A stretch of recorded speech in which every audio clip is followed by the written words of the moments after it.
Measurement यानी मापन में अनिश्चितता, मापन में कैसे अनसर्टेनिटी होती है, ठीक है। जैसे आपने कभी देखा होगा कि आप कोई सब्जी ले रहे हैं, तो उस सब्जी लेने में जब वो इलेक्ट्रॉनिक जो बैलेंस यूज़ करते हैं सब्जी वाले, उसमें जो आपको चाहिए जितनी सब्जी उतनी नहीं होकर कुछ ऊपर या नीचे हो जाती है। सपोज़ आपको चाहिए 2.250, ठीक है। आप जब उसको कह रहे हैं कि मुझे 2.25 किलो ये आलू चाहिए, तो वहाँ पर जब हम वेइंग कर रहेंगे तो कभी तो ये मेज़रमेंट आ जाएगा, कभी हो सकता है कि ये मेज़रमेंट आ जाए। इस तरह से कुछ थोड़ा बहुत ऊंचा या नीचा मेज़रमेंट आ जाता है, ठीक है। लेकिन इस मेज़रमेंट के बाद आपकी ये इधर वाली जो डिजिट है, यानी हमको 2 किलो तो हमारा फिक्स है, 2 किलो 200 ग्राम तक तो फिक्स है। उसके बाद जो अनिश्चितता बनी हुई है वो 50 पॉइंट के बाद 255, इस तरह की जो अनिश्चितता बनी हुई है, इतनी क्या होती है चला लेते हैं। थोड़ा वो कोशिश करते हैं कि छोटा आलू डाल दें, इस तरह से चेंज करने की कोशिश करते हैं। लेकिन फिर भी हम क्या कहते हैं कि इतनी निश्चितता उसमें बनी हुई है, लेकिन ये जो बात की जो पॉइंट के बाद डिजिट आ रही है उसमें थोड़ी सी अनिश्चितता बनी होती है। इसी तरह से हम जब केमिस्ट्री में कुछ प्रैक्टिकल्स करते हैं और हमको कुछ यौगिक को तोलना पड़ता है, वेइंग करना होता है, तो वेइंग करने के लिए वहाँ पर भी अगर आपको बोला है कि आपको वेइंग करना है कि NaCl लेना है, तो मैंने बोला आपको इतना NaCl लेना है सॉल्यूशन बनाने के लिए, तो कोई बच्चा क्या करेगा कि जब तोलते हैं तो इस तरह से यहाँ पर जैसे मैंने इतने ग्राम आपको तोलने का बोला है, लेकिन किसी ने ये तोल के लाया, कोई ये तोल के लाया, तो इस तरह से जब हमने बोला कि यहाँ पे 2 पॉइंट तो सबका सही है, लेकिन उसके बाद के मेजरमेंट में थोड़ा सा डिफरेंस आ रहा है।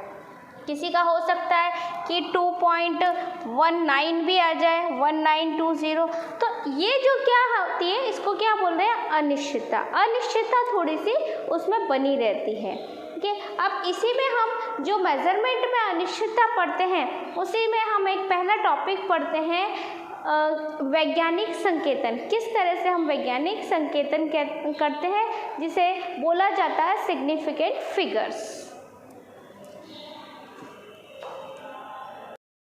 वैज्ञानिक संकेतन जिसको सिग्निफिकेंट फिगर्स भी बोलते हैं और सिग्निफिकेंट इंडिकेशन भी बोलते हैं।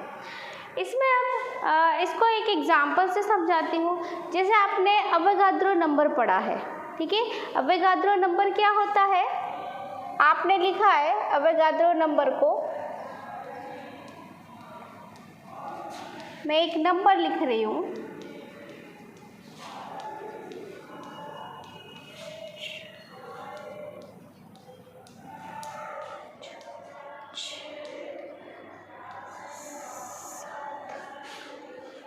ये लिखा है मैंने अवोगाद्रो नंबर। अगर आपको बोला जाए कि आपको मैं जैसे बोल रही हूँ कि आपको इतने क्रिस्टल गिनने, आपको इतने गेहूं के दाने गिनने हैं, ठीक है, तो आपको ये नंबर देखते ही आप घबरा जाएंगे कि इतने गेहूं के दाने हम कैसे गिनेंगे।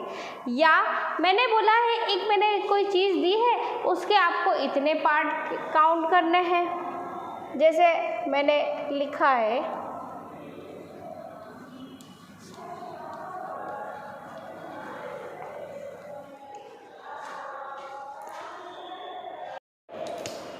नीचे जो मैंने नंबर लिखा है ये किसका है, हाइड्रोजन का द्रव्यमान है, ठीक। तो यहाँ पर अगर मैं बोल रही हूँ कि ये नंबर जो लिख रही हो अवोगाद्रो संख्या लिखी है। अब आपने कई जगह देखा होगा, आपने थोड़ा पढ़ा है मोल, और मोल में आपको न्यूमेरिकल करने को आए थे कि इतने ग्राम को इतने मोल में कन्वर्ट करें, तो आपको कई जगह पर मोल वहाँ पे जो अवोगाद्रो संख्या है उससे कई जगह पे मल्टीप्लाई करना पड़ता था, कई जगह पे डिवाइड करना पड़ता था।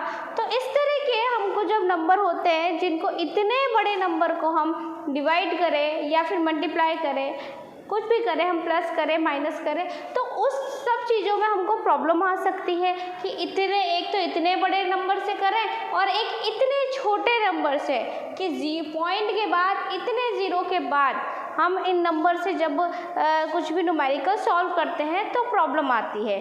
तो हम क्या कर सकते हैं इसके लिए हमको वैज्ञानिक संकेतन दिए गए हैं कि हमें क्या करना चाहिए। जैसे सपोज मैंने एक नंबर लिखा 285669.74, ठीक है। अब मैं आपको कह रही हूँ कि इस जो मैंने नंबर लिखा है इसी नंबर से आप मल्टीप्लाई करो, तो आपको थोड़ा टाइम लगेगा इसको मल्टीप्लाई करने में, ठीक है। अब या इसी नंबर से डिवाइड या इसको किसी नंबर से डिवाइड करो, तो उसमें इतने बड़े नंबर जब होते हैं तो हमको वो जो न्यूमेरिकल होता है उसको सॉल्व करने में प्रॉब्लम आती है। तो इस कंडीशन को सॉल्व करने के लिए हम क्या करते हैं कि हम इस पॉइंट को जो डेसिमल लगा है इस डेसिमल के लिए इस डेसिमल को थोड़ा सा लेफ़्ट या राइट साइड खसकाते हैं। तो इस कंडीशन लेफ़्ट या राइट साइड खसकाने की वजह से इसके लिए हम यहाँ पर एक नियम पढ़ते हैं। यहाँ पर एक नियम दिया है, इस फॉर्मूले को हम पढ़ते हैं। इसमें जो n है ये n सिंगल डिजिट नंबर होता है, जिसे हम वैसे तो NCERT में 1 to 9 नंबर लिखा है, लेकिन हम सिंगल डिजिट नंबर 1 से 9 तक इसमें लिख सकते हैं। और ये जो स्मॉल n है वो स्मॉल n क्या है, एक्सपोनेंट है, जिसको हम चरघातांक बोलते हैं, जिसकी वैल्यू पॉजिटिव भी हो सकती है और नेगेटिव भी हो सकती है। हम पॉजिटिव में भी वैल्यू लिख सकते हैं और नेगेटिव में भी लिख सकते हैं। अब इसको किस तरह से करते हैं, क्या करना है हमको, ये जो डेसिमल है इस डेसिमल को सिंगल डिजिट नंबर के यहाँ तक लाना है। यानी ये जो यहाँ मैंने डेसिमल लगाया है इस डेसिमल को यहाँ तक लाना है। अब यहाँ तक लाने के लिए क्या करना पड़ता है, इसको किस साइड ले जाना है, मेरे को लेफ़्ट साइड ले जाना है। तो लेफ़्ट साइड में कितना लेके गई मैं, 1, पहले मैं यहाँ लेके आई, यहाँ से यहाँ 2, 3 और 4, मैंने इसको 4 टाइम इसको डेसिमल को खसकाया। तो 4 टाइम जब खसकाते हैं तो हम ये जो 10 की पावर है इसको 4 में लिखते हैं। 10 की पावर हमने क्या करा, 4 में लिखा। अब ये पॉइंट कहाँ आ गया, 2 के बाद आ गया, है ना। तो हम क्या लिखेंगे इसको, 2 पॉइंट, अब जो लिखा है वो क्या नंबर हो गया, 2.85। ये मैंने इसको इस तरह से लिखा है। ये नंबर हमने 4 डिजिट खसका है इसलिए ये 10 की पावर में चला गया। और यहाँ n जो हमको लिखना है वो सिंगल नंबर लिखना है, इसलिए ये मैंने 2 सिंगल नंबर आ गया। उसके बाद डेसिमल के बाद सारे जो है यहाँ पर डिजिट्स वो हमने लिख ली, और जितने नंबर हम इसको लेफ़्ट साइड खसका रहे हैं उतने नंबर हमने 10 की पावर में लगा दिए। अब यहाँ पर पॉजिटिव और नेगेटिव दोनों वैल्यू हो सकती है। एक और एग्जांपल लेते हैं। सपोज़ मेरे पास एक नंबर है 0085। अब इस नंबर को भी मेरे को इसी फॉर्म में चेंज करना है। तो अब यहाँ पर मेरे को यहाँ n जो लेना है वो क्या करना है, सिंगल डिजिट नंबर करना है। मेरे को कहाँ डिजिट दिख रही है, यहाँ पर 8 से स्टार्ट हो रही है। यानी अब मेरे को ये जो डेसिमल है इस डेसिमल को अब यहाँ पे लेके आना है। पहले हमने डेसिमल को यहाँ से यहाँ लाए थे क्योंकि यहाँ पर सिंगल डिजिट नंबर नहीं था। अब यहाँ पर जो पॉइंट है उसके पहले 0 है, कोई डिजिट है ही नहीं, इसलिए हम क्या करेंगे, इस पॉइंट को अब उठाकर यहाँ सिंगल डिजिट नंबर की तरफ लेके आएंगे। तो अब हमको लेफ़्ट नहीं जाके राइट लेके आना है। 1, 2, 3, 4 और 5, मैं 5 नंबर्स कहाँ लेके आई, राइट साइड लाई। तो अब यहाँ पर जब हम लिखेंगे इसको तो 8.5 ये हो जाएगा, 8 और 5 के बीच में आ गया पॉइंट, इनटू 10 की पावर कितने नंबर्स हम खसका के आए, 5 नंबर। जब हम राइट में उसको लेके जा रहे हैं तो यहाँ पर आ जाएगा -5।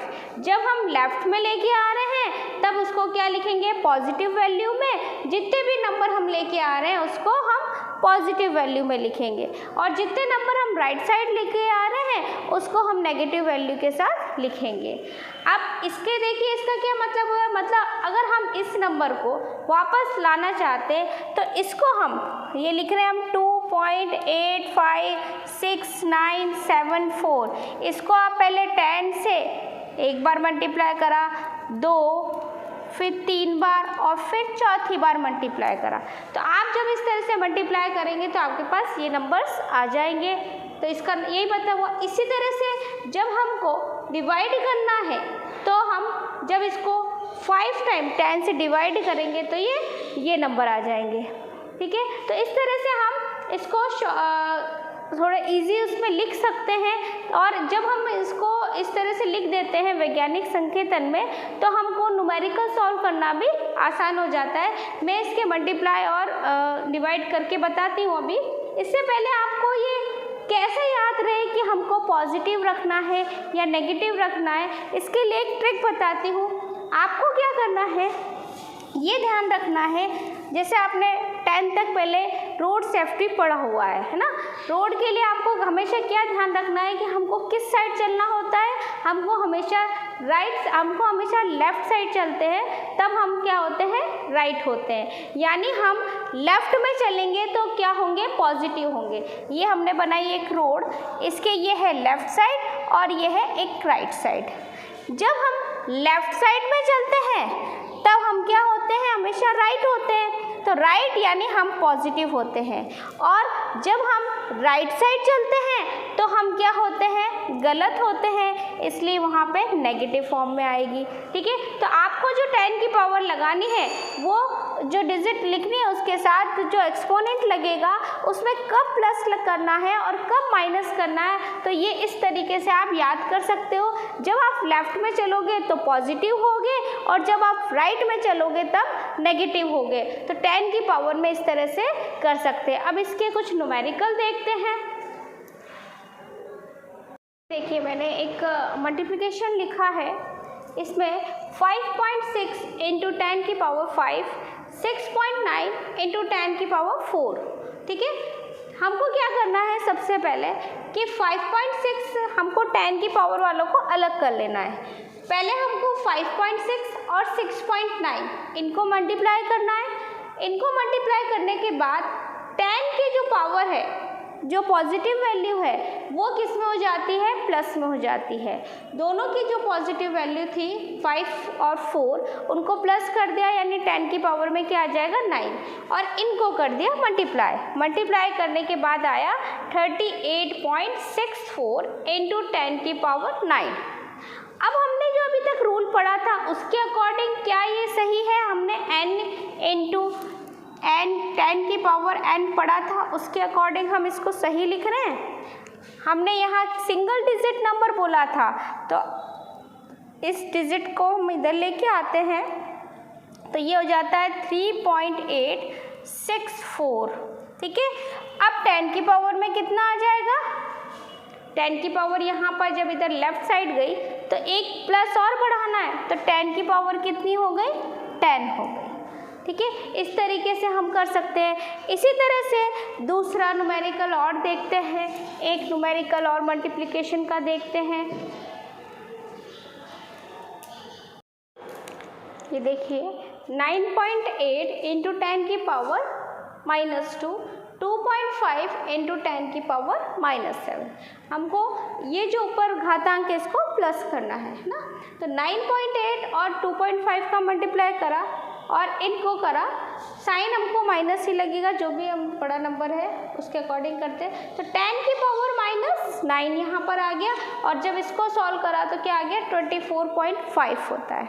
ठीक है, तो 24.50। अब हम उसको जैसे ही सिंगल नंबर करने के लिए इधर लेके आते हैं तो 2.450 हो जाता है इंटू 10 की पावर क्या हो जाएगी।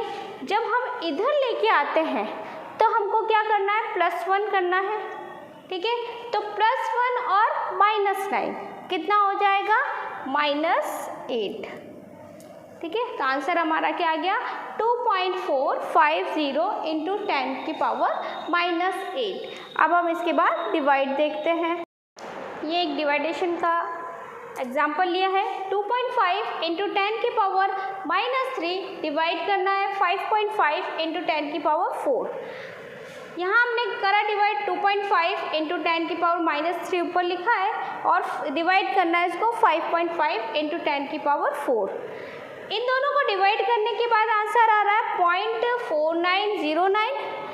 जब यहाँ पर आ रहा है 10 की पावर 7। कैसे आया कि जब हम ये है हमारा 10 की पावर -3, जो नीचे है 10 की पावर 4, जब वो ऊपर जाएगा तो किस में कन्वर्ट हो जाएगा, 10 की पावर -4 में, माइनस में कन्वर्ट हो जाएगा जो पॉजिटिव वैल्यू है। तो यहाँ पर हो जाएगा इज इक्वल्स टू 10 की पावर -7, दोनों ऐड हो जाएंगे तो क्या आ जाएगा -7। ठीक, अब यहाँ पर डेसिमल की इस तरफ कोई भी सिंगल डिजिट नंबर नहीं है, इसलिए हम इसको डेसिमल को राइट साइड लेके गए। राइट साइड लेके गए तो हमारी वैल्यू हो जाएगी 4.909 इंटू 10 की पावर माइनस, अब -7 लिखना सही है। जब हम राइट साइड जाते हैं तो क्या हो जाता है, -1 ऐड करना है हमको, तो यहाँ क्या हो जाएगा -8। के बाद देखते हैं, जब हम प्लस और माइनस करते हैं तो उसमें एक रूल होता है कि जो हम ऊपर घात लिख रहे हैं वो घात बराबर होने चाहिए। तो जैसे यहाँ पर मैंने जो एडिशन करना है वो 6.65 इंटू 10 की पावर 4 दिया है, प्लस करना है 8.95 इंटू 10 की पावर 3। 10 की जो पावर्स है उसमें डिफरेंस है, तो इसको हम क्या करते हैं, पावर को सेम कर लेते हैं। पावर को सेम करने के लिए दो तरीके हैं, या तो हम इसको इधर लेके आ जाएं पॉइंट को, तो ये हो जाएगा +4, या फिर हम इसका पॉइंट इधर लेके आ जाएं तो ये किस में से माइनस हो जाएगा +1, तो क्या हो जाएगा 3 हो जाएगी इसकी पावर। तो मैंने ये क्या करा, पॉइंट को मैं इधर लेके आई लेफ्ट साइड, तो वहाँ पर ये जो 3 था उसमें +1 ऐड हो गया और क्या हो गया 4 हो गया, 10 की पावर 4 हो गया। कर दिया इसको सॉल्व। देखिए ये पॉइंट को मैं इधर लेके आई तो क्या हो जाएगा 0.895, इसको ऐड करा, ऐड करने के बाद आया 7.545। वापस देख लीजिए कि जब हम प्लस और माइनस करते हैं तो वहाँ पे एक रूल फॉलो करना होता है कि जो 10 की पावर में जो हमने घात लगाई है वो घात सेम होनी चाहिए। उस घात को सेम करने के लिए हम पॉइंट्स को लेफ़्ट साइड या राइट साइड ले जा सकते हैं। तो यहाँ पर जो वैल्यू दी है 6.65 इंटू 10 की पावर 4 प्लस करना है 8.95 इंटू 10 की पावर 3। तो यहाँ पावर को सेम करने के लिए मैंने क्या करा है, पॉइंट को इधर लेके आई, 4 था तो यहाँ पे भी हमको 4 करना है, तो इसमें +1 ऐड करेंगे तब 4 होगा। +1 हम कब ऐड करते हैं, जब पॉइंट को लेफ़्ट साइड लेके जाते हैं। तो पॉइंट को लेफ़्ट साइड लेके गए तो यहाँ पर +1 ऐड हो गया, +1 ऐड हो गया, इसलिए 10 की पावर कितनी हो गई 4। जब हम पॉइंट को लेफ़्ट साइड लेके आए तो क्या बन गया, ये 8.95 का क्या हो जाएगा 0.895 हो जाएगा। इसको प्लस करा, प्लस करने के बाद क्या आया 7.545 इंटू 10 की पावर 4। इसी तरह से जब हम माइनस करते हैं तो भी हमको यही रूल फॉलो करना है। 2.5 इंटू 10 की पावर -2 को माइनस करना है 4.8 इंटू 10 की पावर -3। ठीक है, तो पावर्स को हमको सेम करना है। इसकी पावर्स को सेम करने के लिए यहाँ पर ये -3 है, अगर मैं इस पॉइंट को इधर लेके आती हूँ तो यहाँ पर क्या हो जाएगा +1 ऐड हो जाएगा, तो क्या हो जाएगा -2 वैल्यू हो जाएगी इसकी, क्योंकि हम जब एक साइड इधर लेके आए तो यहाँ +1 ऐड हुआ तो क्या हो जाएगा -1 मिलेगा हमको। -1 मिला तो यहाँ पे क्या हो जाएगा -2 मिलेगा, तो यहाँ पर क्या आ गया 10 की पावर -2। तो ये जो 4.8 था इसको क्या लिख दिया हमने 0.48, तो ये 2.5 इंटू 10 की पावर -2, ये तो एज इट इज़ है, और इसको हमने चेंज करा है तो 0.48 कर दिया, इसलिए ये क्या हो गया 10 की पावर -2 हो गई और इसको सॉल्व कर लिया। इस तरह से यहाँ पर चेंजेस कर सकते हैं हम सॉल्व करने के लिए।